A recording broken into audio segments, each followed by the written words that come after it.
حضرت محمد صلی اللہ علیہ وآلہ وسلم نے فرمایا، تمام اعمال کا دار و مدار نیت پر ہے، اور ہر عمل کا نتیجہ ہر انسان کو اس کی نیت کے مطابق ہی ملے گا۔ بس جس کی ہجرت ترک وطن دولت دنیا حاصل کرنے کے لیے ہو یا کسی عورت سے شادی کی غرض سے ہو، بس اس کی ہجرت انہی چیزوں کے لیے ہوگی جن کے حاصل کرنے کی نیت سے اس نے ہجرت کی ہے۔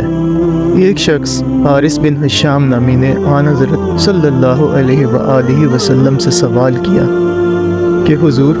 آپ پر وحی کیسے نازل ہوتی ہے؟ آپ صلی اللہ علیہ وآلہ وسلم نے فرمایا، وحی نازل ہوتے وقت کبھی مجھ کو گھنٹی کی سی آواز محسوس ہوتی اور وحی کی یہ کیفیت مجھ پر بہت شاق گزرتی ہے۔ جب یہ کیفیت ختم ہوتی ہے تو میرے دل و دماغ پر اس فرشتے کے ذریعے نازل شدہ وحی محفوظ ہو جاتی ہے، اور کسی وقت ایسا ہوتا ہے کہ فرشتہ بشکل انسان میرے پاس آتا ہے اور مجھ سے کلام کرتا ہے، بس میں اس کا کہا ہوا یاد رکھ لیتا ہوں۔ حضرت عائشہ رضی اللہ تعالی عنہا کا بیان ہے کہ میں نے سخت کڑاکے کی سردی میں آن حضرت صلی اللہ علیہ وآلہ وسلم کو دیکھا ہے کہ آپ صلی اللہ علیہ وآلہ وسلم پر وحی نازل ہوئی، اور جب اس کا سلسلہ موقوف ہوا تو آپ صلی اللہ علیہ وآلہ وسلم کی پیشانی پسینے سے شرابور تھی۔ آپ صلی اللہ علیہ وآلہ وسلم نے وحی کے رک جانے کے زمانے کے حالات بیان فرماتے ہوئے کہا کہ ایک روز میں چلا جا رہا تھا کہ اچانک میں نے آسمان کی طرف ایک آواز سنی، اور میں نے اپنا سر آسمان کی طرف اٹھایا، کیا دیکھتا ہوں کہ وہی فرشتہ جو میرے پاس غار حرا میں آیا تھا وہ آسمان و زمین کے بیچ میں ایک کرسی پر بیٹھا ہوا ہے۔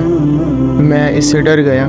اور گھر آنے پر میں نے پھر کمبل اوڑھنے کی خواہش ظاہر کی۔ اس وقت اللہ پاک کی طرف سے یہ آیات نازل ہوئی، اے لحاف اوڑھ کر لیٹنے والے، اٹھ کھڑا ہو اور لوگوں کو عذاب الہی سے ڈرا، اور اپنے رب کی بڑائی بیان کر، اور اپنے کپڑوں کو پاک صاف رکھ اور گندگی سے دور رہ۔ اس کے بعد وہی تیزی کے ساتھ پے در پے آنے لگی۔ حضرت سیدنا سعید بن جبیر رضی اللہ تعالی عنہ نے ابن عباس رضی اللہ تعالی عنہما سے کلام الہی کی تفسیر کے سلسلے میں سنا کہ رسول اللہ صلی اللہ علیہ وآلہ وسلم نزول قرآن کے وقت بہت سختی محسوس فرمایا کرتے تھے، اور اس کی علامتوں میں سے ایک یہ تھی کہ یاد کرنے کے لیے آپ اپنے ہونٹوں کو ہلاتے تھے۔ ابن عباس رضی اللہ تعالی عنہما نے کہا، میں اپنے ہونٹ ہلاتا ہوں جس طرح آپ ہلاتے تھے۔ سعید کہتے ہیں،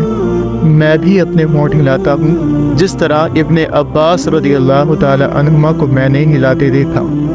پھر انہوں نے اپنے ہونٹ ہلائے۔ ابن عباس رضی اللہ تعالی عنہما نے کہا، پھر یہ آیت اتری کہ اے محمد، قرآن کو جلد جلد یاد کرنے کے لیے اپنی زبان نہ ہلاؤ، اس کا جمع کر دینا اور پڑھا دینا ہمارا ذمہ ہے۔ حضرت ابن عباس کہتے ہیں، یعنی قرآن آپ صلی اللہ علیہ وآلہ وسلم کے دل میں جمع دینا اور پڑھا دینا ہمارے ذمہ ہے۔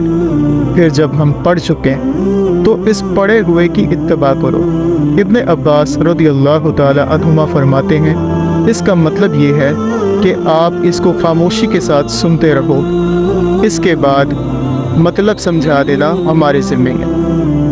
پھر یقیناً یہ ہماری ذمہ داری ہے کہ آپ اس کو پڑھو، یعنی اس کو محفوظ کر سکو۔ چنانچہ اس کے بعد جب آپ کے پاس حضرت جبرائیل علیہ السلام وحی لے کر آتے تو آپ توجہ سے سنتے، جب وہ چلے جاتے تو رسول اللہ صلی اللہ علیہ وآلہ وسلم اس وحی کو اسی طرح پڑھتے جس طرح حضرت جبرائیل علیہ السلام نے اسے پڑھا تھا۔ رسول اللہ صلی اللہ علیہ وآلہ وسلم سب لوگوں سے زیادہ جواد یعنی سخی تھے، اور رمضان میں دوسرے اوقات کے مقابلے میں جب جبرائیل علیہ السلام آپ صلی اللہ علیہ وآلہ وسلم سے ملتے بہت ہی زیادہ جود و کرم فرماتے۔ جبرائیل علیہ السلام رمضان کی ہر رات میں آپ صلی اللہ علیہ وآلہ وسلم سے ملاقات کرتے اور آپ صلی اللہ علیہ وآلہ وسلم کے ساتھ قرآن کا دورہ کرتے۔ غرض آن حضرت صلی اللہ علیہ وآلہ وسلم لوگوں کو بھلائی پہنچانے میں بارش نہ آنے والی ہوا سے بھی زیادہ جود و کرم فرمایا کرتے تھے۔